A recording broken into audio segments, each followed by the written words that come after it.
હળવદ નગરપાલિકામાં આમ આદમી પાર્ટીના પ્રચાર અર્થે આવવાનું થયું. અહીંયા અમારા 10 જેટલા ઉમેદવારો મજબૂતાઈથી લડી રહ્યા છે. હળવદમાં એટલી ગંદકી છે, એટલી હાલત ખરાબ છે, ખુલ્લી ગટરો છે, ધૂળની ડમરીઓ ઉડે છે. તો ભાજપે આટલા વર્ષો શાસન કર્યું શું?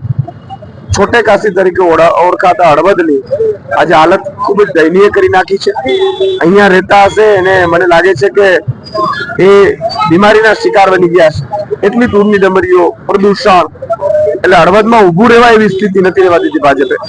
તો મારી વિનંતી છે હળવદની જનતાને કે એક વખત ઝાડુ ઉપર વિશ્વાસ કરજો. ઝાડુના બટનને દબાવી અમારા ઝાડુના જે ઉમેદવારો છે એ આમ આદમીના એમને જીતાડજો.